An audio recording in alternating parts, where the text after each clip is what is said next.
இந்த இடத்துல இன்னைக்கு உங்களோட பேசணும்னு சொல்லி என்னுடைய மனதிலே ஆண்டவர் எனக்கு நினைப்பூட்டின சில வேத வாக்கியங்களை உங்களோடு நான் பகிர்ந்து கொள்ள வேண்டும் என்று விரும்புகிறேன். கர்த்தருக்கு ஸ்தோத்திரம். திருப்பிக் கொள்ளுங்கள். சகரியா தீர்க்க தரிசன புஸ்தகம் 9ஆம் அதிகாரம். சகரியா தீர்க்க தரிசன புஸ்தகம் 9ஆம் அதிகாரம் அதனுடைய 12, 13 ஆகிய 2 வசனங்களை எனக்காக நீங்கள் வாசிக்க அன்பாய் கேட்கிறேன். சகரியா தீர்க்க தரிசன புஸ்தகம் 9ஆம் அதிகாரம் அதனுடைய 12, 13. நம்பிக்கை உடைய சிறைகளே, அரணுக்கு திரும்புங்கள், இரட்டிப்பான நன்மையை தருவேன், இன்றைக்கே தருவேன். நான் எனக்கென்று யூதாவை நானேற்றி எப்பிராயிமிலே வில்லை நிரப்பி சீயோனை உன் புத்திரரை கிரேக்கு தேச புத்திரருக்கு விரோதமாக எழுப்பி உன்னை பராக்கிரமசாலியின் பட்டயத்துக்கு ஒப்பாக்குவேன்.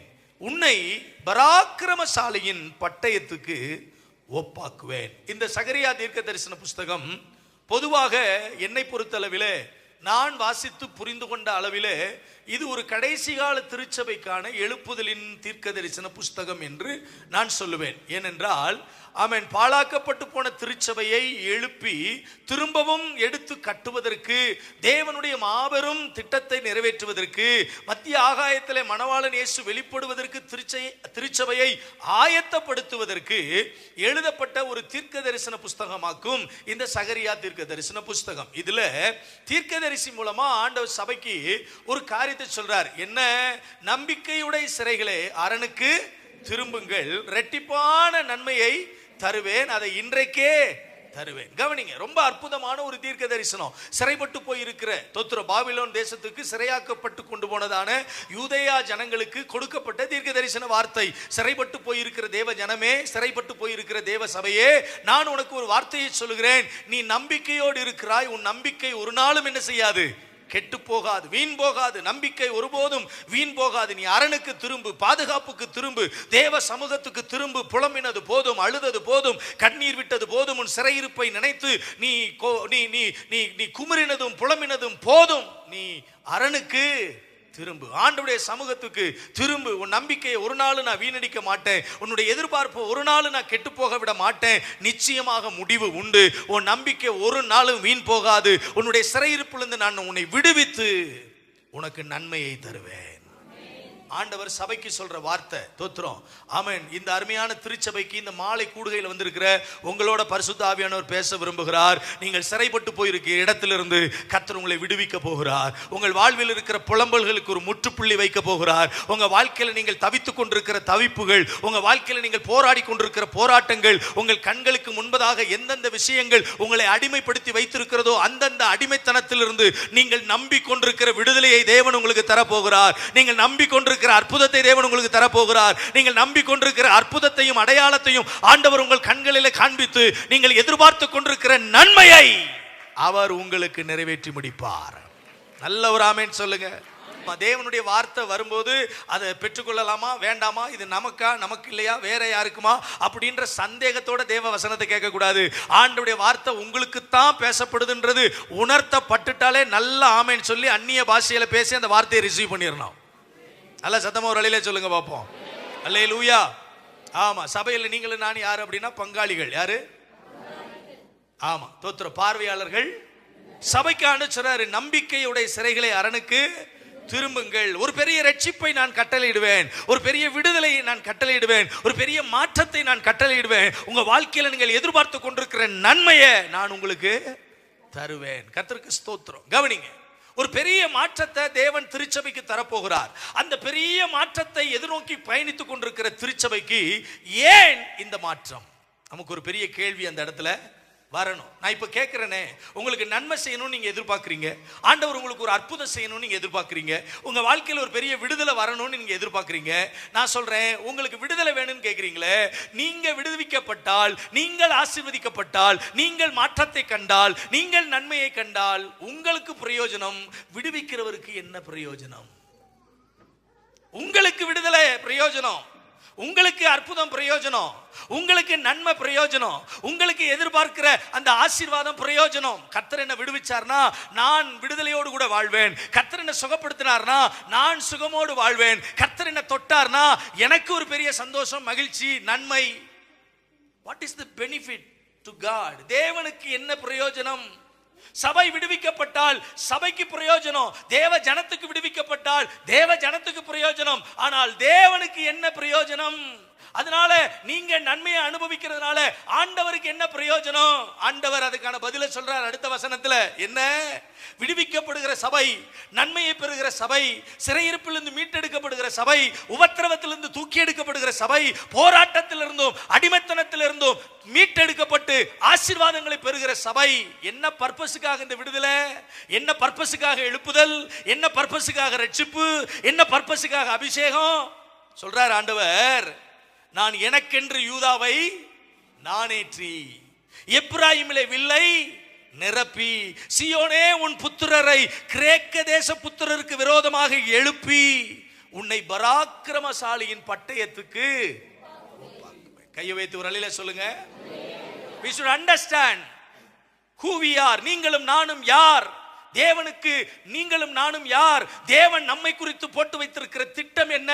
சபையின் மீது தேவனுடைய நோக்கம் என்ன? சபையின் மீது தேவனுடைய திட்டம் என்ன அப்படின்னா, சபை தேவனுடைய ஆயுதம். நல்ல ஒரு ஆமென் சொல்லுங்க. நீங்களும் நானும் ஆண்டவருக்கு யாருங்க? ஆயுதம். நீங்களும் நானும் ஆண்டவருக்கு ஆயுதம். எப்படிப்பட்ட ஆயுதம்? தோத்திரம். ஆமா, ஆண்டவர் இந்த வசனத்துல ரொம்ப அழகா சொல்றாரு, நான் எனக்கென்று யூதாவை நானேற்றி. ஆமா, எத்தனை பேர் அம்பு பார்த்துருக்கிறீங்க, வில் பார்த்துருக்கிறீங்க? இப்போ நாங்கள்லாம் சின்ன பிள்ளையா இருந்த காலகட்டத்தில், சின்ன இந்த சிறு பிராயத்தில் நாங்கள்லாம் பார்த்துங்க 70s கிட்ஸ், தோத்துறோம் 70s 75 அப்படி இருந்த காலகட்டத்தில் நாங்கள்லாம் இந்த சின்ன வயசில் இருக்கும்போது விளக்குமாறு குச்சி பார்த்துருக்கிறீங்களா?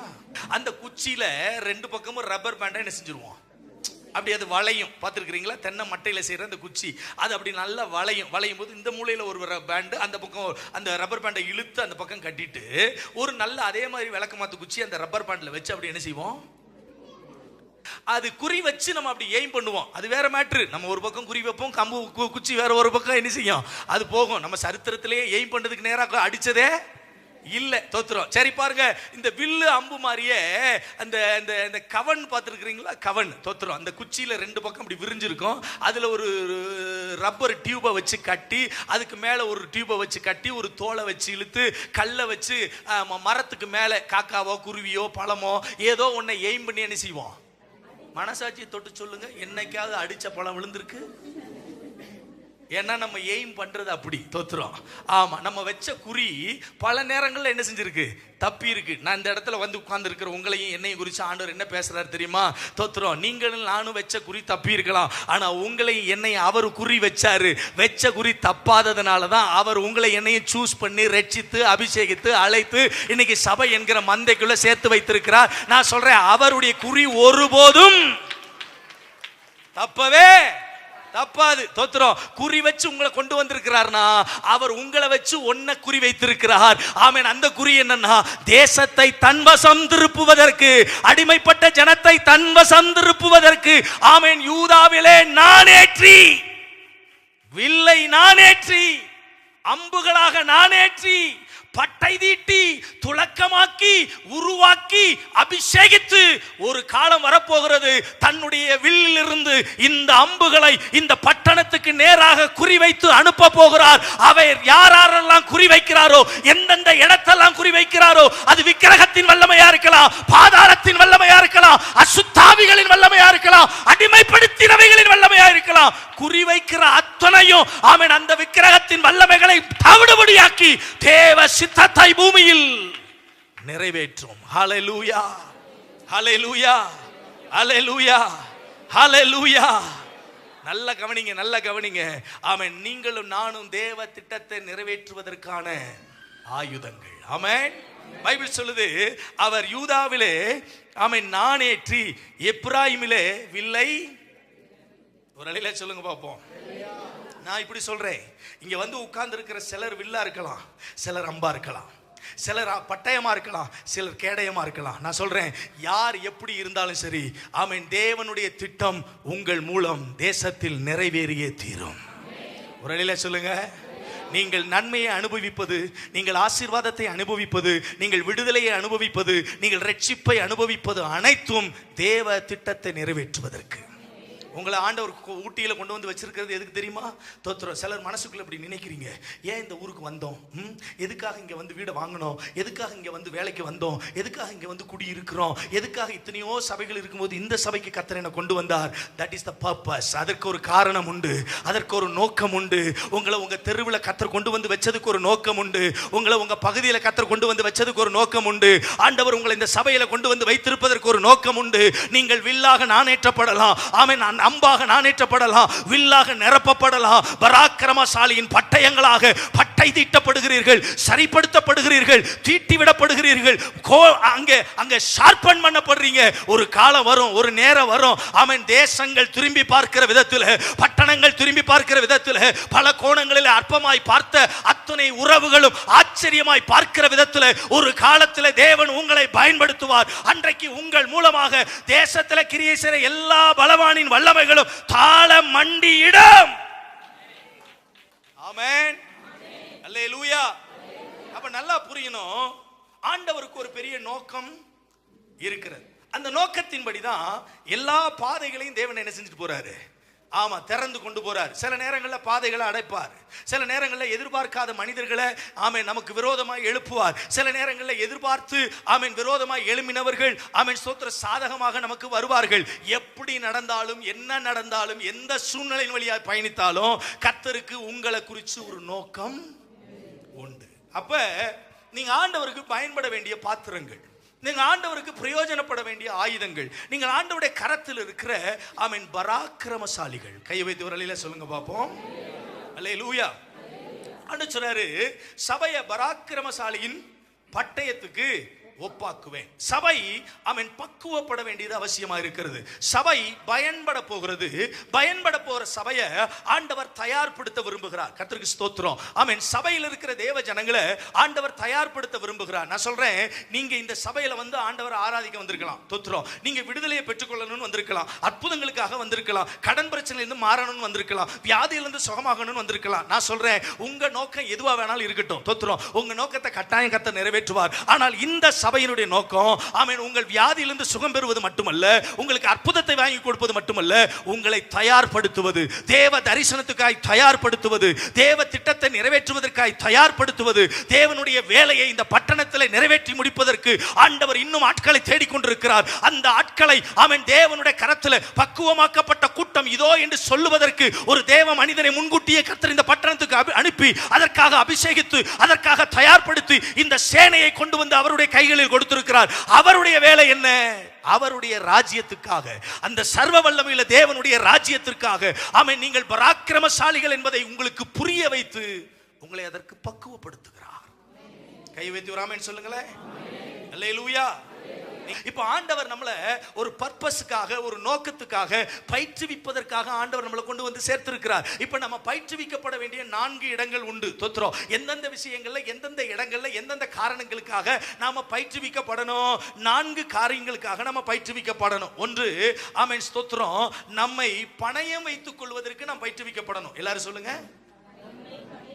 நம்ம எல்லாருக்கும் தெரியும் இந்த எஸ்தர் அம்மாவை பத்தி நமக்கு எல்லாருக்குமே.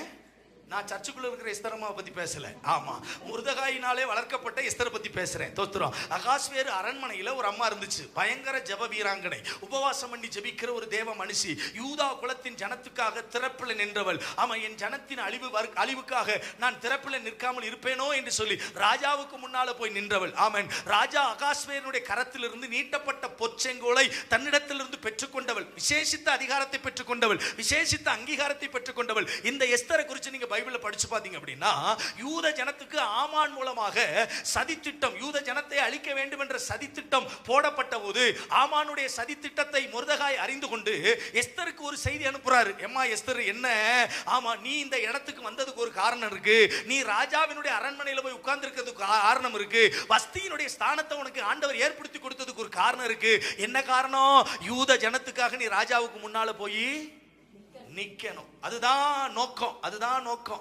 ஆமா, அடிமைப்படுத்தப்பட்ட வாழ்க்கை வாழ்ந்த தோத்திரம், அப்பாவை இழந்த அம்மாவை இழந்த ஒரு தகப்பனா நீ என்ன தெரிந்தெடுத்து என்னுடைய கையில அடங்கி வளர்ந்து உருவாக்கப்பட்ட உனக்கு அழகு கிடைச்சிருக்கு, ஐஸ்வர்யம் கிடைச்சிருக்கு, சௌந்தரியம் கிடைச்சிருக்கு, எல்லாம் கிடைச்சிருக்கு. ஆமா, நீ யூத ஜனமா இருந்தாலும் உனக்கு எந்த விதத்திலையும் அங்கீகாரம் இல்லாத இருந்த உனக்கு ஒரு நல்ல ஆவிக்குரிய தகப்பன் அமைஞ்சு அந்த தகப்பனால உருவாக்கப்பட்டு இப்ப அற்புதமான தலைவன் ஏகாயினுடைய கையில போய் இப்ப அகாஸ்வேருடைய அரண்மனைக்குள்ள போகிறதற்கான வாய்ப்பு உனக்கு என்ன செஞ்சிருக்கு?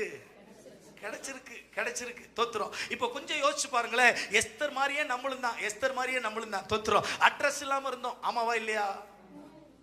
அங்கீகாரம் இல்லாம இருந்தோம் தோத்திரம். சொந்த பந்தங்கள் பார்வையில ரொம்ப ஏளனமா பார்க்கப்பட்டோம். பலருடைய பார்வையில ஸ்தோத்திர விமர்சனமா பேசப்பட்டோம். சிலர்லாம் இப்படியே நம்ம காதுபட சொன்னாங்க. வாழ்க்கையில இவங்க எல்லாம் உருப்புறதுக்கு வாய்ப்பே சொன்னாங்களா சொல்லலையா? ஆமாமா, ரட்சிக்கப்படுறதுக்கு வாய்ப்பே இல்ல. இவங்க குடும்பம் தலைக்கிறதுக்கு வாய்ப்பே இல்ல. இவங்க முன்னேறதுக்கு வாய்ப்பே இல்ல. தோத்திரம். இவங்க எல்லாம் இந்த குடும்பத்துல இவங்க எங்க சொந்தக்காரன்னு சொல்றதுக்கு எங்களுக்கு வெக்கமா இருக்கு அப்படின்னு சொன்னவங்க எல்லாம் உண்டு. நான் சொல்றேனே, இத்தனை அவப்பேரையும் இத்தனை இழிவான வார்த்தைகளையும் இத்தனை அசிங்கத்தையும் அனுபவிச்சுக்கிட்டு ஆமே நாம இன்னைக்கு வரைக்கும் உயிரோடு இருக்கிறோமே. எப்படி? நான் ஒண்ணு சொல்லட்டுமா? நாம உயிரோடு இருக்கிறதுக்கே காரணம் இந்த அவமானங்களை சுமப்பதற்கல்ல, இப்படி அவமானப்படுத்தினவர்களுக்கும் சேர்த்து தன் உயிரை பணைய வைத்து ரட்சிப்பை வாங்கி கொடுப்பதற்காகவும் ஆண்டவர் உங்களை என்னையும் தெரிந்தெடுத்திருக்கிறார், அழைத்திருக்கிறார், அபிஷேகித்திருக்கிறார். கை வைத்து வரலையில சொல்லுங்க. இந்த எஸ்தரை குறைச்சு மதிப்பிட்டு பேசுறவங்களா யாரா இருக்கும்னு நினைக்கிறீங்க? சொந்தக்காரனா தான் இருக்கும். தோத்திரம். சொந்தக்காரனா தான் இருக்கும். நான் சொல்லட்டுமா, கூடவே இருக்கிறவங்க தான் நமக்கு பிரச்சனையே. நான் சொல்றது புரியுதா? கூடவே இருக்கிறவங்க தோத்திரம். இன்னும் சொல்ல போனா, ஐயோ உங்களை மாதிரி தங்கமானவங்களை பார்க்கவே முடியாது, உங்களை மாதிரி ஐயோ நீங்க அப்படியாக்கும், நீங்க இப்படியாக்கும், உங்க ஜெபம்லாம் சூப்பர், ஆமா ஐயோ நீங்க பாட்டு பாடுனா, நீங்க ஐயோ உங்க பிரசங்கம் அப்படி அப்படின்னு சொல்றவன் இங்க அப்படின்னு சொல்லிட்டு போயிட்டு அங்கிட்டு போயிட்டு அவர் அப்படி அப்படின்னுவான். நான் சொல்றது உங்களுக்கு புரியுதா? ஒரு அலையில சொல்லுங்க. நம்ம கூடவே இருக்கிறவங்க தான் நம்மளை பத்தி தப்பா பேசுவாங்க. நம்மள கூடவே இருக்கிறவங்க தான் நம்மளை பத்தி விமர்சனமா பேசுவாங்க. நம்ம கூடவே இருக்கிறவங்க தான் நம்முடைய அழிவுக்காக என்ன செஞ்சிருப்பாங்க? காத்திருப்பாங்க. நிறைய பேர் ஆமான்னு மண்டையாட்டுறீங்க. தோத்திரம். பாதிக்கப்பட்டிருக்கீங்க இவ்வளவு தெரியுது, பரவாயில்ல.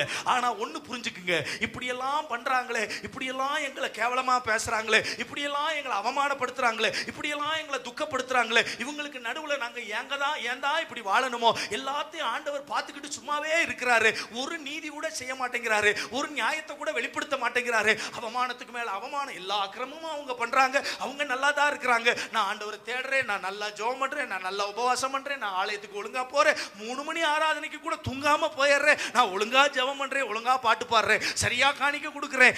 தோத்திரம். இவ்வளவு உண்மையா இருந்தா கூட அடிமேல அடி எனக்கு தான். கரெக்டா சொல்றீங்களே?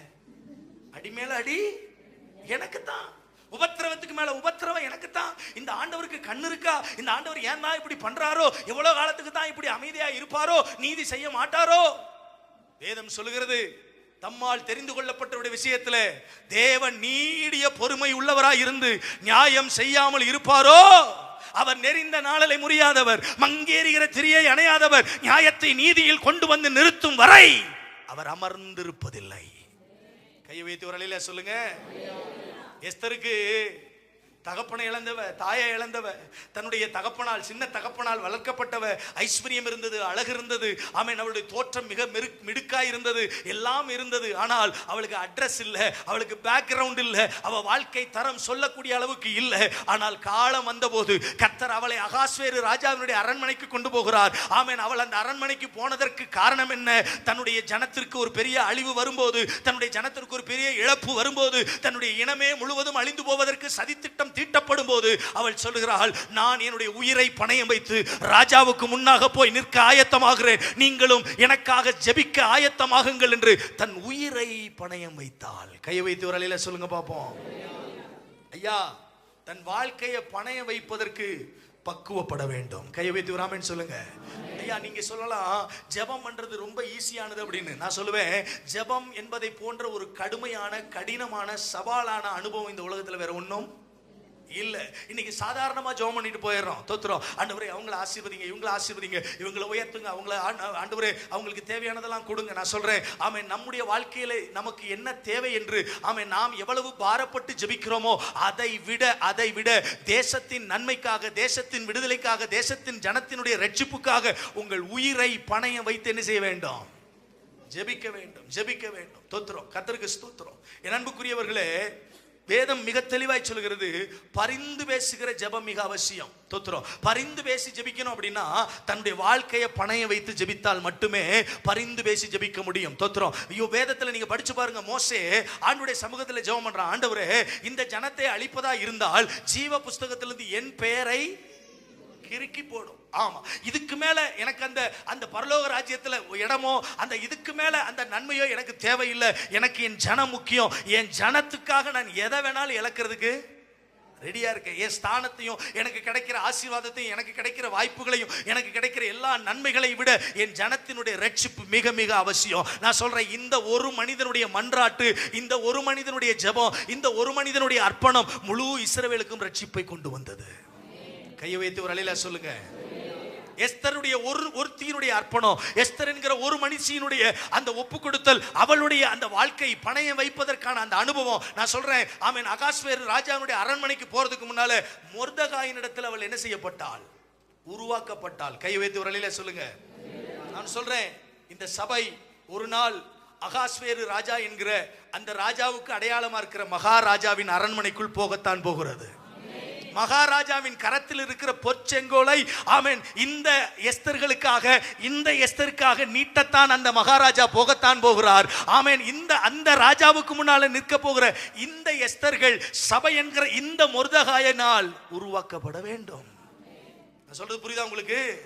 சபைக்காக பணைய வைக்கணும், தரிசனத்துக்காக பணைய வைக்கணும், தேசத்தின் மக்களுக்காக பணைய வைக்கணும். தோத்துறோம். பணைய வைக்க ரெடியா இருக்கிறேன்னு சொல்றவங்க என்ன செய்வாங்க? தோத்துறோம். ஆமா, தேவனுடைய தரிசனத்துக்காக எதை வேணாலும் இழக்க ரெடியா இருப்பாங்க. அல்லேலூயா. வேலையை பணைய வைக்கணுங்க, பொருளாதாரத்தை பணைய வைக்கணும், வாய்ப்புகளை பணைய வைக்கணும். உங்கள் பிள்ளைகளை கர்த்தருக்கு பணைய வைக்க வேண்டும், உங்கள் பொருளாதாரத்தை கர்த்தருக்கு பணைய வைக்க வேண்டும். உங்களுக்கு தந்ததான ஜீவனை, பலனை, ஆரோக்கியத்தை, உங்களுக்கு தந்ததான வேலைகளை, உங்களுக்கு தந்ததான ஆசீர்வாதங்களை தேவ திட்டத்துக்காக நீங்கள் பணைய வைக்க வேண்டும் வேண்டும். அப்படிப்பட்டவனை தான் தேவன் பராக்கிரமசாலி என்று அழைக்கிறார். கை வைத்து ஒரு அலையில சொல்லுங்க பாப்போம். அல்லேலூயா, அல்லேலூயா. ஏன் ஆண்டவர் நம்மளை பராக்கிரமசாலின்னு அழைக்கிறார் தெரியுமா? நீதிமொழிகளின் புத்தகத்துல கர்த்தருக்கு ஸ்தோத்திரம் 11வது அதிகாரம் 16வது வசனத்தை வாசிங்க பார்க்கலாம். நீதிமொழிகள் 11:16 வேகமா வாசிங்க. நல்லொழுக்கம் உள்ள ஸ்திரீ மானத்தை காப்பாள். பராக்கிரமசாலிகள் ஐஸ்வர்யத்தை காப்பார்கள். நல்லொழுக்கம் உள்ள ஸ்திரீ மானத்தை காப்பாள். பராக்கிரமசாலிகள் என்னத்தை காப்பாங்களா? ஐயா, பராக்கிரமசாலிய சாலமோன் யாரோட கம்பேர் பண்றாரு தெரியுமா? நல்லொழுக்கம் உள்ள ஸ்திரீயோட. தோத்துறோம். ஆமா, இன்னைக்கு கூட பாருங்க, நிறைய பெண்கள் வித்தியாசமான ட்ரெஸ் போடுறாங்க. தோத்துறோம். சிலருடைய உடுப்புகளை பார்க்கிறதுக்கு என்னவா இருக்கு? அருவருப்பா இருக்கு. தோத்துறோம். திருமணமான பெண்களும் உடுப்பு போடுற உடுப்பு சரியில்லை. ஆமென். திருமணமாகாத வாலிப பிள்ளைகளும் போடுற உடுப்பு சரியில்லை. பெற்றோர்கள் தயவு செய்து ஒன்றை கவனிச்சுக்குங்க. தோத்துறோம். நான் எதுக்கும் பயப்பட மாட்டேன், தைரியமா சொல்லுவேன். உங்க பெற்றோர்கள் உங்க பிள்ளைகளுக்கு உடுப்புகளை வாங்கி கொடுங்க, நல்ல உடுப்புகளை வாங்கி கொடுங்க. உடுப்புல ரொம்ப அழகா இருக்கணும். தோத்துறோம். சகோதரிமார்கள் ஆலயத்துக்கு வந்தா ஆமா கையில நல்ல சுடிதார் போட்டு வருவீங்கன்னா சால் போட்டு வருவீங்க. அந்த சாலை நல்ல தலை மேல போட்டு முக்காடு போட்டு என்ன செய்யணும்? டீசென்ட்டா உட்காரணும். சபை நல்ல ஒழுக்கம் உள்ளது. பைபிள் சொல்லுது, ஒழுக்கம் உள்ள ஸ்திரீ மானத்தை. தமிழ் பைபிள் என்ன அழகா எழுதிருக்கு பாருங்க. என் கூட ஒரு தம்பி கார் ஓட்ட வருவான். முதல்ல இப்போ ஒரு தம்பி இருக்கிறான், இன்னொரு தம்பி இருக்கிறான். ஆமா, அவன் பாருங்க தோத்துறோம். என் கூட கூட்டத்துக்கு மீட்டிங் வரும்போது 3 நாள் கூட்டத்துக்குலாம் போகும்போது ஒரு நாள் என்ன பண்ணா, நான் அவனை கவனிச்சுக்கிட்டே இருந்தேன். தோத்துறோம். அவன் பேக்கோட கூட பேண்ட் சட்டை எல்லாத்தோட சேர்ந்து ஒரு பிளாஸ்டிக் கவரை என்ன செஞ்சுட்டு இருந்தான். ஒரு மாதிரியே பாக்குறீங்க, ஒரு பிளாஸ்டிக் கவர். தோத்துறோம். இந்த பிளாஸ்டிக் கவரை வேண்டாம் எடுத்துட்டு வரா அப்படின்னு உன்னிப்பு கவனிச்சேன். எனக்கு புரியல. தோத்துறோம். நான் அப்படியே ஆராய்ச்சி பண்ணி பார்த்தேன், ஒன்னும் மண்டையில ஏறல. அதுக்கப்புறம் அவன்கிட்டே பொறுக்க முடியல, கேட்டுட்டேன். ஏப்பா எல்லாம் கொண்டு வர்ற ரைட்டு, பேஸ்ட், பிரஷ், சீப்பு, பவுடரு, சென்ட் எல்லாம் கொண்டு வர்ற ரைட்டு, எதுக்குப்பா இந்த பிளாஸ்டிக் கவர்? அதை பத்திரமா பேண்ட் பாக்கெட்ல வச்சுக்கிடுவேன். தோத்துறோம். எதுக்குடா இது அப்படின்னு கேட்டா, அப்புறம் தான் சொன்னேன், பாஸ்டர் ஒன்றும் இல்லை மேட்ரு. ஆமா, நான் போடுற பேண்ட் எல்லாம் கால் வழியா உள்ள என்ன செய்ய மாட்டேங்கு, ஏற மாட்டேங்கு. அப்ப பேண்ட் மாட்டுறதுக்கு முன்னால கவரை காலில் என்ன செஞ்சிடுறது, மாட்டிட்டு இப்ப பேண்ட்டை உள்ள விட்டா வலு வலு வலு வலு வலுன்னு மேல என்ன செஞ்சிருது. சரி, மாட்டும் போது கவரை போட்டு மாட்டிடுற, கலட்டும் போது அது கொஞ்சம் கஷ்டம்தான் பாஸ்டர், கஷ்டப்பட்டு உறிஞ்சி என்ன செஞ்சிருவேன். பைபிள் சொல்லுது, நல்ல ஒழுக்கம் உள்ள ஸ்திரீ தன் மானத்தை, அதே போல ஒரு பட்டணத்துல, ஒரு சபையில, ஒரு குடும்பத்துல ஒரு பராக்கிரமசாலி பணயம் வைப்பதற்கு, உயிரை பணயம் வைப்பதற்கு தன்னை பக்குவப்படுத்தி கொண்ட ஒரு பராக்கிரமசாலி அவங்க வீட்டில் இருக்கிற நல்ல ஆசீர்வாதத்தை காப்பான். கை வைத்து ஒரு அலையில சொல்லுங்க. சபைக்குன்னு ஒரு ஒழுங்கு இருக்கிறது, சபையில சில ஆசீர்வாதங்கள் இருக்கிறது, சபையில சில நன்மைகள் இருக்கிறது, தேவாலயத்துல சம்பூர்ணங்கள் நிரம்பி கிடக்கிறது. தேவாலயத்தின் சம்பூர்ணத்தினாலே நீங்கள் திருப்தி அடைவீர்கள் வேதம் சொல்லுது. அப்ப தேவாலயத்தினுடைய சம்பூர்ணத்துல, தேவாலயத்துல இருக்கிற சுகத்துல, தேவாலயத்துல இருக்கிற நன்மையில, தேவாலயத்துல இருக்கிற ஐஸ்வர்யத்தை பாதுகாப்பதற்கு உயிரை பணயம் வைக்கக்கூடிய பராக்கிரமசாலிகள் தேவை. கையை வைத்து ஒரு அலையில சொல்லுங்க. உங்க குடும்பத்துக்குள்ள தேவ ஆசீர்வாதம் நிரம்பி இருக்கா? உங்க குடும்பத்துக்குள்ள தேவ சமாதானம் நிரம்பி இருக்கா? சிலருடைய வீட்டில் நிம்மதியை இழந்து போய் உட்கார்ந்திருக்கிறோம், சமாதானத்தை இழந்து போய் இருக்கிறோம், ஐஸ்வர்யத்தை இழந்து போய் உட்கார்ந்திருக்கிறோம். காரணம் என்ன?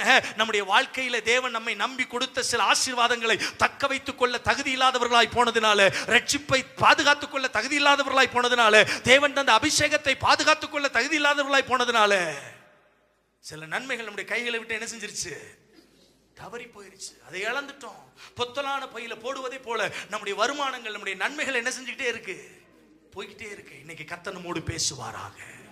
கை வைத்து ஒரு அலையில சொல்லுங்க பாப்போம். எஸ்தர் தன் உயிரை பணயம் வைத்தாள். நான் சொல்றேன், உங்களுடைய ரட்சிப்பை பாதுகாப்பதற்கு உங்கள் ஜீவனை நீங்கள் பணயம் வைக்க வேண்டும். கை வைத்து ஒரு அலையில சொல்லுங்க பாப்போம். இன்னொரு காலத்துல ஆவிக்குரிய திருச்சபைகள்ல இன்னைக்கு நடக்கிற மாதிரி எல்லா இடங்களையும் கூட்டங்கள்லாம் கிடையாது, கூட்டங்கள்லாம் கிடையாது.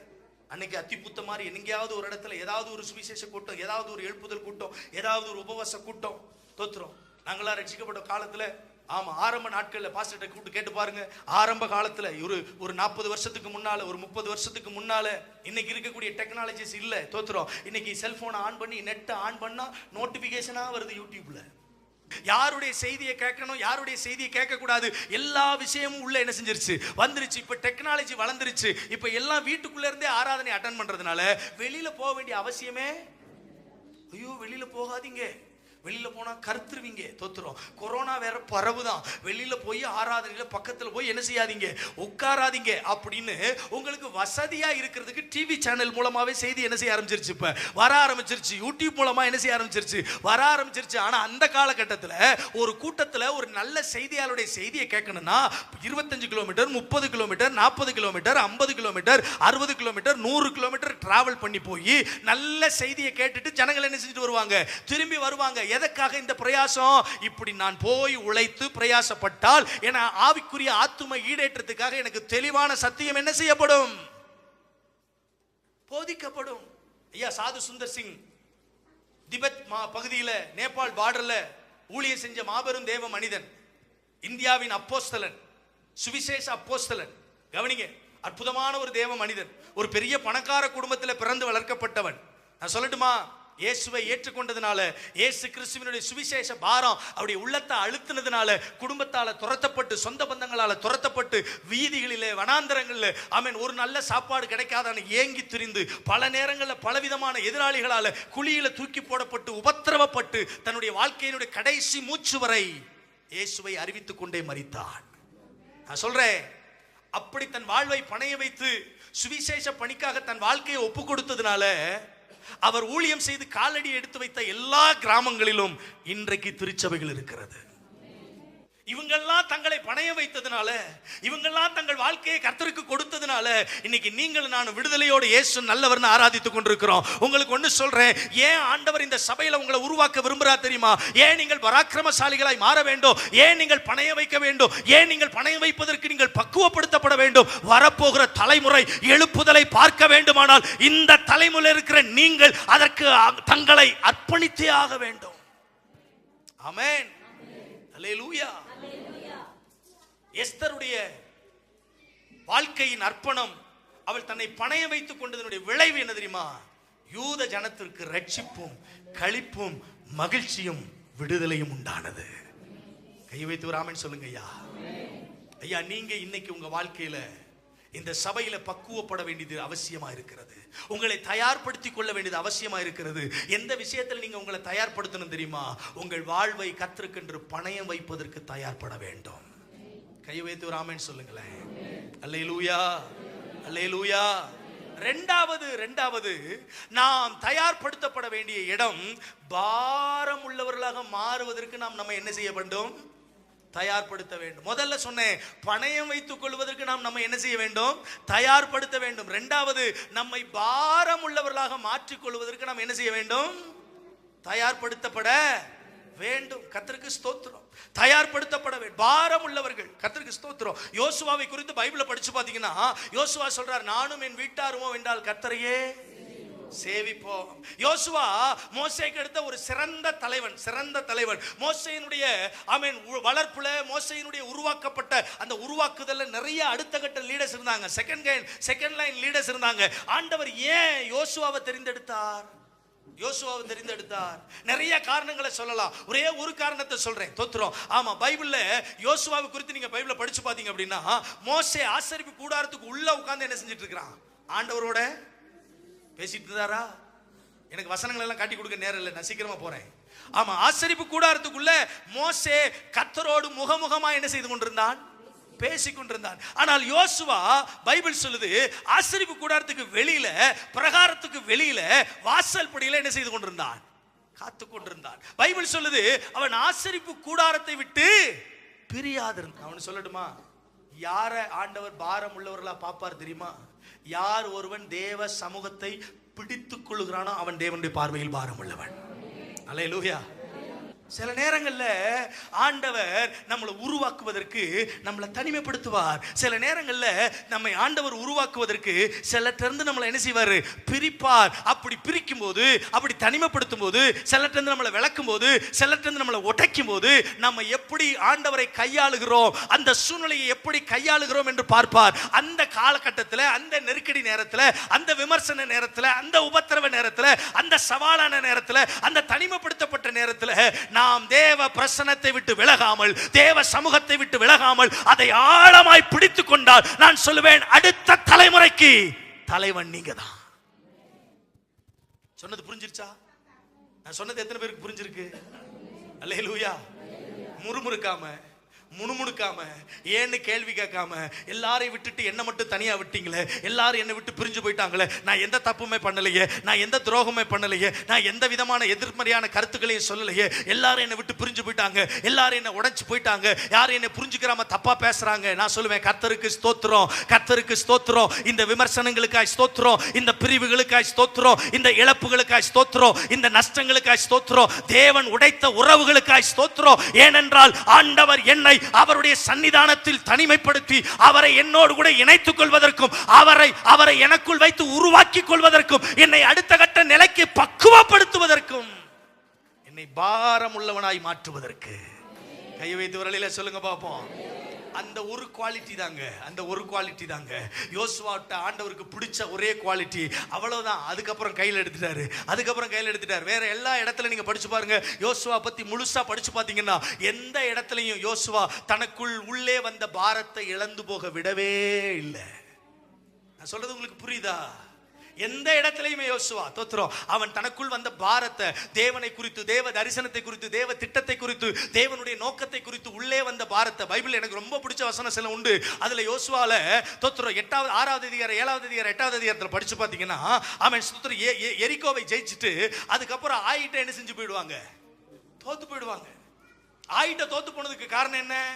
மாம்ச பலனை என்ன செஞ்சாங்க? நம்பினாங்க. அவர் சொல்றாங்க, அங்க கொஞ்சம் பேர் தான் இருக்கிறாங்க, நம்ம 3000 பேர் போய் என்ன செஞ்சுட்டு வந்துடலாம், கதையை முடிச்சு விட்டு வந்துடலாம், ஒரு பெரிய மேட்டர்லாம் கிடையாது, ஈஸியா ஜெயிச்சிடலாம் ஆயியே அப்படின்னு பேசிட்டு போனாங்க. போன வேகத்துல தோத்து போய் என்ன செய்யறாங்க? முதுக காட்டிட்டு வர்றாங்க. யோசுவா தன் வஸ்திரங்களை என்ன செய்து கொண்டான்? தோல்வி அவனுக்கு விரும்பாத ஒரு அனுபவம். அதுவும் சத்துருவின் இடத்துல என்ன செய்யப்படக்கூடாது? ஆண்டவட்ட கூட தோத்து போகலாம், ஆண்டவட்ட கூட தேவ பிரசன்னத்துல தோத்து போகலாம், ஆனா மனுஷன் இடத்துலயும் பிசாசு இடத்துல என்ன செஞ்சிடக்கூடாது? தோற்றக்கூடாது. கண்ணுக்கு தெரிஞ்சு மதியினமாய் நடந்து, முட்டாள்தனமாய் நடந்து, கீழ்ப்படியாமல் போனதுனால, கொஞ்சம் தன்னுடைய மாம்ச பலத்தை நம்பினதுனால, சொந்த அறிவை நம்பினதுனால ஆயிட்ட தோத்து போயிட்டாங்க. இப்ப மறுபடியும் தேவனுடைய சமூகத்துல காத்திருந்து ஜெபித்து, ஆமென், மறுபடியும் ஆயிக்கு விரோதமா யுத்தம் பண்ண போறான். பதிவிடையாளர்களை தயார்படுத்துறான். தேவ சமூகத்துல போய் நின்று, ஆமென், ஜெபிக்கிறான். ஆண்டவருடைய திட்டத்தின்படி யுத்தத்திற்கு தெரிந்து கொள்ளப்பட்டவர்களை அழைத்து கொண்டு யுத்தத்துக்கு போறான். ஆயின் குடிகள் எல்லாம் யோசுவாவின் ஜனத்துக்கு விரோதமா எதிர்த்து வர்றாங்க. பைபிள் சொல்லுது, ஆயி பட்டணம் சங்கரித்து தீர்மட்டும் யோசுவா தான் நீட்டின கையை மடக்கவில்லை. எல்லாரும் சொல்லுங்க, ஆயி பட்டணம் சங்கரித்து தீர்மட்டும் யோசுவா தான் நீட்டின கையை மடக்கவில்லை. அந்த ஈட்டியை பிடிச்சு ஆய்க்கு நேரா நீட்டுறான். தன்னுடைய யுத்த புருஷர்களுக்கு காமிக்கிறான், நீங்கள் யுத்தம் பண்ண வேண்டிய பட்டணம் இதுதான், நீங்கள் ஜெயிக்க வேண்டிய பட்டணம் இதுதான், நீங்கள் சுட்டரித்து போட வேண்டிய பட்டணம் இதுதான், நீங்கள் மேற்கொள்ள வேண்டிய பட்டணம் இதுதான் என்று அடையாளப்படுத்துகிறான். அந்த பட்டணம் முழுவதும் தீக்கிரையாக்கப்படுகிற வரை தன் கைய நோ காம்ப்ரமைஸ், பெற்றுக்கொண்ட ரட்சிப்புல நோ காம்ப்ரமைஸ், பெற்றுக்கொண்டதான அபிஷேகத்துல நோ காம்ப்ரமைஸ், பெற்றுக்கொண்டதான தேவ திட்டத்துல எந்த விதத்திலும் என்னை நான் விட்டு கொடுக்க போவது. ஏன் விட்டு கொடுக்க முடியல தெரியுமா? பெற்றுக்கொண்ட ரட்சிப்பை குறித்த பாரம். கை வைத்து ஒரு அலையில சொல்லுங்க பாப்போம். அபிஷேகத்தை குறிச்ச பாரம். சிலருக்கு அபிஷேகம்னா விளையாட்டா போச்சு, தேவனுடைய சமூகம்னா விளையாட்டா போச்சு, தேவனுடைய பிரசன்னம்னா விளையாட்டா போச்சு. தோத்திரம். ஆமா, தேவ சமூகத்துல விளையாடுறவங்க கதையெல்லாம் என்னன்னு பைபிள்ல போய் படிச்சு பாருங்க. தோத்திரம். ஆண்டவருடைய பிரசன்னத்தோட போய் என்ன செய்யக்கூடாது? Don't play with God. தேவனோட என்ன செய்யக்கூடாது? விளையாடக்கூடாது. தேவ சமூகத்தில் விளையாடக்கூடாது. தோத்திரம். பயத்தோட, பக்தியோட, புத்தியுள்ள ஆராதனை செய்வதற்காக ஆண்டவர் நம்மளை என்ன செஞ்சுட்டு வந்திருக்கிறாரு? அழைத்துட்டு வந்திருக்கிறாரு. நம்ம மேல இருக்கிற ரட்சிப்பு குறித்த தெளிவும் அறிவும் நமக்குள்ள வந்துருச்சுன்னா, நம்மை ரட்சித்த தேவன் யார் என்ற புரிதல் நமக்குள்ள வந்துருச்சுன்னா, நம்ம இருக்கிற இடம் எப்படிப்பட்டதுன்றது அந்த அந்த அந்த அந்த ஞானம் வந்துருச்சுன்னா, பயத்தோடையும் பக்தியோடையும் புத்தியோடையும் கத்தரை என்ன செய்ய ஆரம்பிப்போம்? சொல்லுங்க சத்தமா. அல்லேலூயா. சில சபைகளை பார்த்துருக்கிறேன். தோத்திரம். ஆமா, இந்த பிள்ளைங்கள்லாம், வாலிப பசங்கள்லாம் ஒரு இடத்துல உட்கார மாட்டாங்க. ஆமா, ஒண்ணுமே சேட்டை பண்ணிக்கிட்டே இருப்பான். அம்மா வேகமா இந்த போனை கையில போடுறா, நீ பாட்டுக்கு எதையாவது ஒண்ணு என்ன செய்ய பார்த்துட்டே இரு. தோத்திரம். எங்க வந்து கொடுக்குறோம்? சபையில வந்து கொடுக்குறோம். சபையில வந்து. தோத்திரம். ஆம், பிள்ளைங்களை சண்டே ஸ்கூலுக்கு அனுப்பாத பெற்றோர்கள் உண்டு. பிள்ளைங்களை தன்னோடய கூடவே கூட்டிட்டு வருவாங்க, கூடவே என்ன செஞ்சுட்டு போயிருவாங்க, கூட்டு போயிருவாங்க. ஆமா, சண்டே ஸ்கூலுக்கு அனுப்ப மாட்டீங்களா? மாட்டோம். வாலிபர் கூட்டத்துக்கு அனுப்ப மாட்டீங்களா? மாட்டோம். ஏன்? அங்கெல்லாம் போனா என் பிள்ளை கெட்டு போயிடும். பிள்ளைய கெட்டு போறதுக்கு சண்டே ஸ்கூலுக்கு அனுப்ப வேணாம், உங்களோட வச்சிருந்தாலே போதும். ஆமா, தோத்திரம். நான் சொல்லட்டுமா? உள்ள பாரம் இருந்தா ஆலயத்துக்குள்ள வந்த பிற்பாடு வாழ்க்கைக்கு நம்ம என்ன செய்ய மாட்டோம். நான் சொல்றது புரியுதா உங்களுக்கு? ஆமா, தோத்திரம்.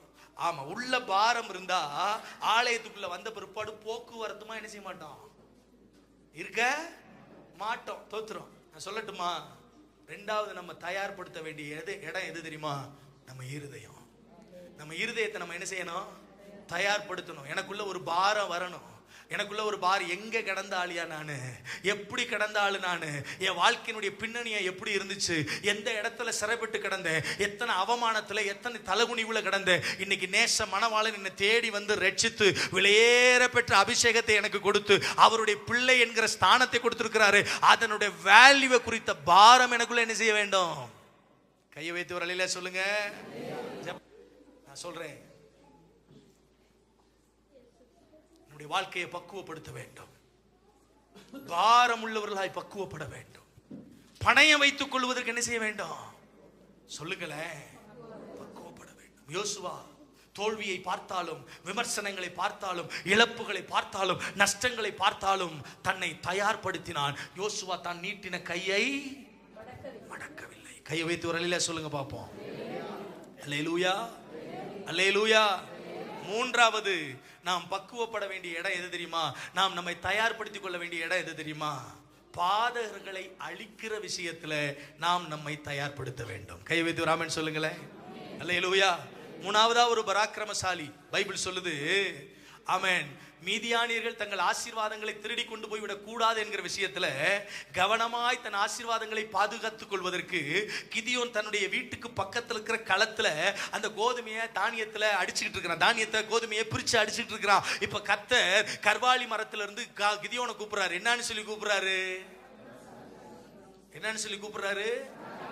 பராக்கிரமசாலியே, கர்த்தர் உன்னோடு இருக்கிறார், உன்னோடு இருக்கிறார். உனக்கு இருக்கிற இந்த பலத்தோடு போ. எத்தனையோ சபைகள் இருக்கு, எத்தனையோ ஊழியங்கள் இருக்கு, எத்தனையோ ஊழியர்கள் இருக்கிறாங்க, எத்தனையோ தேவனுடைய மக்கள் இருக்கிறாங்க. அவங்கள்ட்ட எல்லாம் இருந்து ஆண்டவர் என்ன பிரிச்சு இந்த இடத்துல கொண்டு வந்து உட்கார வச்சு இன்னைக்கு இந்த செய்தியை கேட்க வச்சுட்டு இருக்கிறார்னா என் மூலமா ஆண்டவர் ஏதோ ஒண்ணு பெருசா செய்ய திட்டமிட்டு இருக்கிறார். He have a plan. என்ன பற்றி ஆண்டவருக்கு ஒரு பெரிய திட்டம் இருக்கிறது. நான் கேரி பண்றேன் பாத்தீங்களா அனாயிண்டிங், நான் கேரி பண்றேன் பாத்தீங்களா அந்த anointing. It is not an ordinary thing. இது சாதாரணமானது அல்லவே அல்ல, சாதாரணமானது அல்லவே அல்ல. எனக்குள்ள வார்த்தை ஆண்டவர் நிரப்பி வச்சிருக்கிறார். எனக்குள்ள அபிஷேகத்தை ஆண்டவர் அப்படியே அப்படியே. நீங்க இந்த ஸ்ப்ரிங் பார்த்திருக்கீங்களா? ஸ்ப்ரிங், இந்த ஸ்ப்ரிங்க அழுத்த அழுத்த அழுத்த அழுத்த அது கீழே என்ன செஞ்சுட்டே இருக்கும். ஆனா விட்டீங்கன்னு வைங்க, அரை அடிக்கு அழுத்தினா ஒரு அடி கிளம்பும். பார்த்திருக்கிறீங்களா? பந்து பார்த்திருக்கிறீங்களா? பந்து, இந்த பந்தை எவ்வளவு ஃபோர்ஸா தரையில் அடிக்கிறீங்களோ அவ்வளவு ஃபோர்ஸா அது மேல என்ன செய்யும். நான் ஒன்று சொல்லட்டுமா? எனக்கு ஆவியானவர் இந்த ரெவலேஷனை கொடுக்குறாரு. இந்த காரியத்தை இந்த சபைக்கு சொல்றாரு. தோத்துறோம். ஆமா, உங்களுக்குள்ள ஆண்டவர் இன்புட் பண்ணி வச்சிருக்காரு பாத்தீங்களா? அது உங்களோட கெப்பாசிட்டிக்கு மீறிய அளவுன்றது ஆண்டவர் உங்களுக்கு உணர்த்துறாரு. உங்க கெப்பாசிட்டிக்கு மேல உங்களுக்குள்ள அதை பிரஷர் பண்ணி உங்களை உள்ள இன்புட் பண்ணிக்கிட்டே இருக்கிறாரு. ஆமா, உள்ள இன்புட் பண்ணிக்கிட்டே இருக்கிறாரு. ஒரு காலம் வரும், it is going to be a dynamic bomb.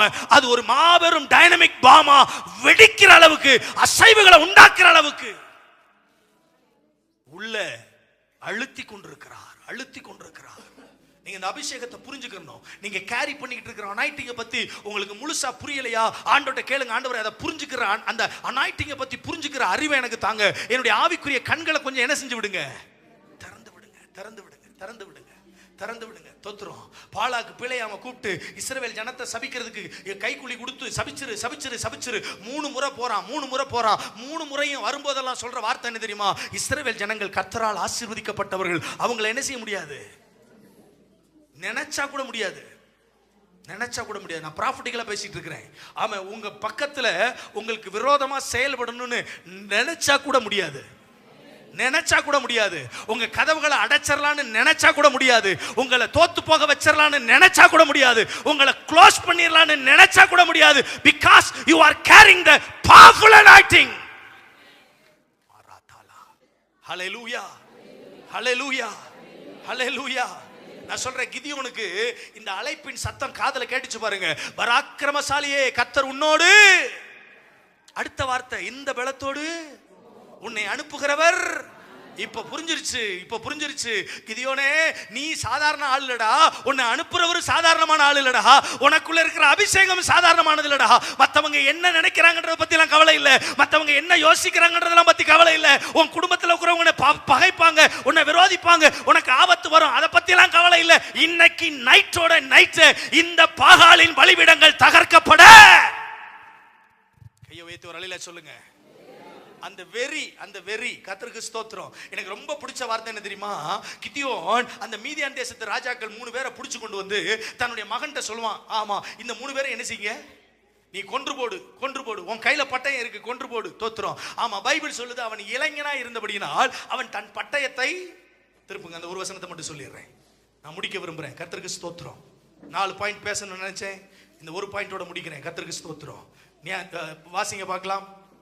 நியாயாதிபதிகளின் புஸ்தகம் 8ஆம் அதிகாரம், அந்த ஒரு வசனத்தை மட்டும் எனக்கு வாசிங்க. நியாயாதிபதிகளின் புஸ்தகம் 8ஆம் அதிகாரம் 18வது வசனத்திலிருந்து வாசிங்க பார்ப்போம். நியாயாதிபதிகள் 8:18. பின்பு அவன் சேபாவையும் சல்முனாவையும் நோக்கி, நீங்கள் தாபோரிலே கொன்று போட்ட அந்த மனுஷர் எப்படிப்பட்டவர்கள் என்று கேட்டான். அதற்கு அவர்கள் நீர் எப்படிப்பட்டவரோ அவர்களும் அப்படிப்பட்டவர்களே, ஒவ்வொருவனும் பார்வைக்கு ராஜகுமாரனை போல் இருந்தான் என்றார்கள்.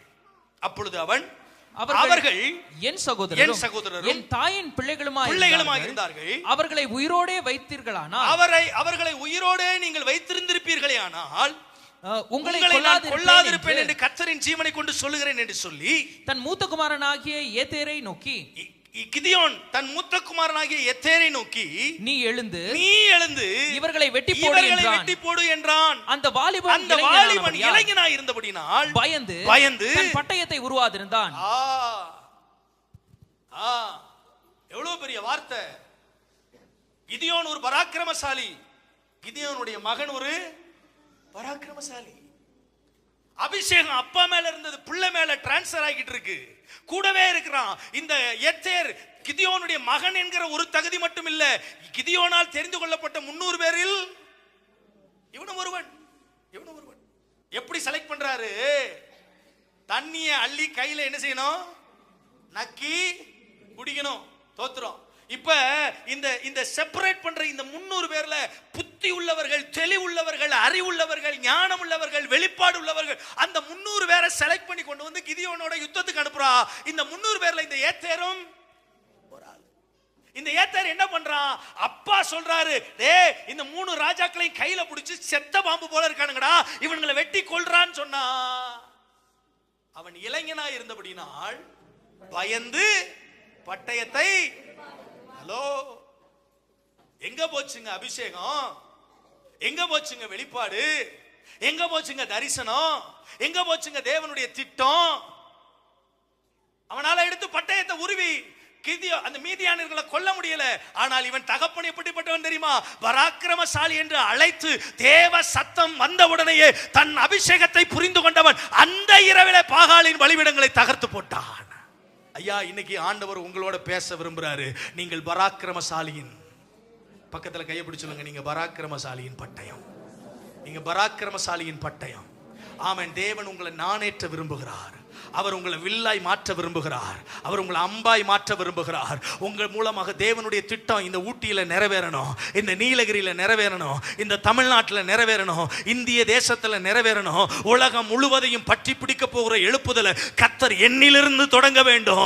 எனக்குள்ளிருந்து எழும்புகிற அந்த ஜெபத்தீ, எனக்குள்ளிருந்து எழும்புகிற அந்த அபிஷேகத்தீ, எனக்குள்ள எழும்புகிற அந்த சுவிசேஷத்தீ, எனக்குள்ளிருந்து எழும்புகிற அந்த வசனத்தீ என்னிலிருந்து புறப்பட்டு என் பட்டணத்தை, என் குடும்பத்தை, என் தேசத்தை, என் தெருவை, என் பகுதியை, என் ஜனத்தை, என் சபையை, என் மக்களை, என் இனத்தை, என் இடத்தை அசைக்கட்டும், அசைக்கட்டும், அசைக்கட்டும். அதற்கான அபிஷேகத்தை, அதற்கான கிருபையை, அதற்கான வரத்தை, அதற்கான வல்லமையை ஆண்டவர் எனக்குள் வைத்திருக்கிறார். அதை உருவாக்குகிறார், அதை தயார்படுத்துகிறார்.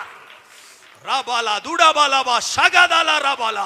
நல்ல கைகளை தட்டி ஆவியில நிரம்பி அந்நிய பாஷைகள்ல பேசி ஆமென். ஆவியில நிரம்பி சொல்லுங்க, ஆவியில நிரம்பி சொல்லுங்க, நான் பராக்கிரமசாலியின் பட்டயம், நான் பராக்கிரமசாலியின் பட்டயம், நான் பராக்கிரமசாலியின் பட்டயம். I am not an ordinary person. ஒரு சாதாரணமான மனிதனாய் தேவனுடைய திட்டத்தை நிறைவேற்றுவதற்கு அழைக்கப்பட்டவன் அல்ல. ஜெபிங்க, ஜெபிங்க, ஜெபிங்க, ஜெபிங்க, ஜெபிங்க, ஜெபிங்க. வாயை திறந்து கேளுங்க, வாயை திறந்து கேளுங்க. என் மேல அந்த அபிஷேக தீ ஆண்டவரே போடுங்கப்பா. ஆண்டவரே, என்ன பாரம் உள்ளவனா, என்னை பணையம் வைக்கிறவனா, ஓ பாதகத்தை தேசத்தில் இருந்து அகற்றி விடுகிறவனாய் என்னை பயன்படுத்துங்க, என்னை அபிஷேகிங்க.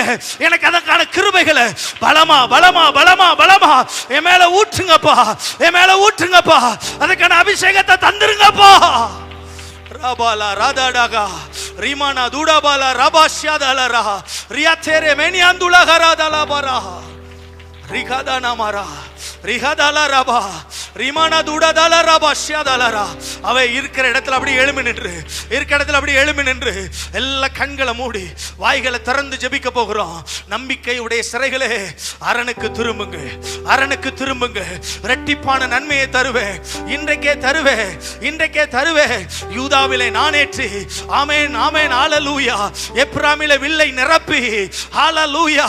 கிரேக்கு தேசத்துக்கு விரோதமாய் நான் உன்னை எழுப்பி தேவ ஜனமே உன்னை பராக்கிரமசாலியின் பட்டயத்துக்கு ஒப்பாக்குவேன் என்று வாக்குரைத்த தேவன் இந்த சபையில இங்கே வந்திருக்கிற ஒவ்வொருவரையும் தேவன் அப்படி மாற்ற விரும்புகிறார். தேவன் அப்படி மாற்ற விரும்புகிறார். வாயை திறந்து கேளுங்க. ஆண்டவரே, என்னை பணைய வைத்துக் கொள்வதற்கு, என் வாழ்க்கையை பணைய வைப்பதற்கு, என் வாலிபத்தை பணைய வைப்பதற்கு, எனக்கு தந்திருக்கிற கிருபா வரங்களை பணைய வைப்பதற்கு, என்னுடைய எதிர்காலத்தை பணைய வைப்பதற்கு, என் வேலை வாய்ப்புகளை பணைய வைப்பதற்கு I am ready Lord, I am ready Lord. நான் ஆயத்தமாயிருக்கிறேன். என்ன நீங்க பலப்படுத்துங்க ஆண்டவரே. கிதியோனை பலப்படுத்தினது போல, யோசுவாவை பலப்படுத்தினது போல, எஸ்தரை பலப்படுத்தினது போல என்ன பலப்படுத்துங்க. அதற்கான கிருபையை, அதற்கான அபிஷேகத்தை, அதற்கான வல்லமையை, அதற்கான வரத்தை, அதற்கான மகிமையை இந்த காலை மாலை வேளையில என் மேல ஊற்றுங்கப்பா. கேளுங்க. யாரும் சும்மா இருக்க வேண்டாம், யாரும் வேடிக்கை பார்க்க வேண்டாம். எல்லா கண்களை மூடி வாயை திறந்து ஆசையா கேளுங்க. ஒரு அபிஷேகத்தை கர்த்தர் இன்னைக்கு மாலை நேரத்துல உங்க மேல போடுவாராக. எல்லா சிறையிருப்புகளையும், எல்லா அந்நிய நுகங்களையும், எல்லா அசுத்த ஆவிகளின் வல்லமைகளையும், எல்லா பாவத்தின் கட்டுகளையும், எல்லா பாதாளத்தின் நுகத்தையும் உடைக்கிற அபிஷேகத்தை ஆவியானவர் இப்போது உங்க மேல போடுவாராக. அந்த வல்லமை உங்க மேல போடுவாராக. அந்த அபிஷேகத்தை உங்க மேல போடுவாராக. ரிசீவ் பண்ணுங்க. சும்மா நிக்காதீங்க. வாயை திறந்து கைகளை தட்டி ஆவியில நிரம்பி கேளுங்க. ஒரு புதிய வல்லமையை கர்த்தர் உங்க மேல போடுகிறார். ஒரு புதிய அபிஷேகத்தை கர்த்தர் உங்க மேல போடுகிறார். ஒரு தீ போல ஒரு அபிஷேகம், ஒரு வல்லமை இப்பொழுது கிதியோனை நிரப்பின. ஓ ரபா ஷாதாலா ராராதாலா ரிபாலா ஷாதாலா ஜெபிக்க முடியாம இருந்த, விசுவாசிக்க முடியாம இருந்த, செயல்பட முடியாம இருந்த எல்லா தடைகள் விலகுகிறது. ஒரு விடுதலை ரிசீவ் பண்ணுங்க. ஒரு தெய்வீக விடுதலையை கர்த்தர் இந்த சாயங்கால நேரத்தில் நமக்கு தருவாராக. ஹalleluya. வாஞ்சிங்க. மனசுல கேளுங்க, வாயை திறந்து கேளுங்க. அப்பா, என்னை ஒரு எஸ்தரா மாத்துங்க. எனக்குள்ள அந்த எஸ்தருக்கான அனுபவம் வருவதாக.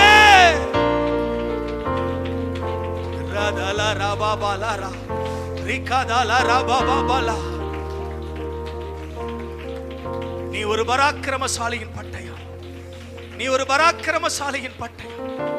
எஸ்தரை போல தேசத்திற்காய், தேவ ஜனத்துக்காய், திருச்சபைக்காய் உயிரையும் பணையம் வைக்கிற உன்னத அர்ப்பணத்திற்குள் நீ வர வேண்டும் என்று தேவன் எதிர்பார்க்கிறார். தரிசனம் உள்ள பராக்கிரமசாலியாய் பணையம் வைத்து பாதுகாக்கக்கூடிய பொறுப்பை நீ எடுத்துக்கொள்ள வருவாயா? தலைமை பண்புள்ள பராக்கிரமசாலியாய், தலைமுறைகளை தேவன் பக்கமாய் திருப்புகிற பராக்கிரமசாலியாய், தகப்பனின் இருதயத்தை புரிந்து கொண்டு பாரமுள்ள பராக்கிரமசாலியாய், தகுதியான பராக்கிரமசாலியாய், தேசத்தில் கிரியை செய்கிற தகாதவைகளை, பாதகமானவைகளை அழித்து போடுகிற பராக்கிரமசாலியாய் நீ வருவாயா?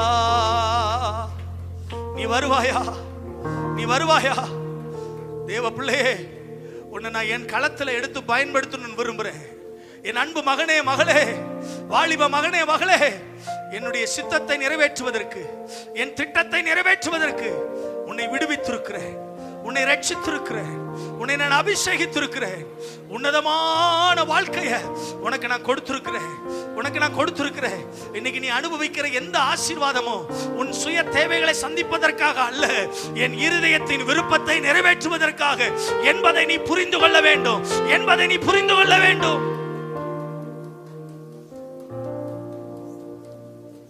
அவன்கிட்ட சொல்ல முடியுமா? ஆண்டவரே, நான் உமக்காகத்தான் இருக்கிறேன். என்னை நீங்க விடுவிச்சது உங்களுக்காகத்தான், என் வாழ்க்கையை தொட்டது உங்களுக்காகத்தான், உங்க சித்தம் செய்வதற்கு தான் பயன்படுத்துவீராக.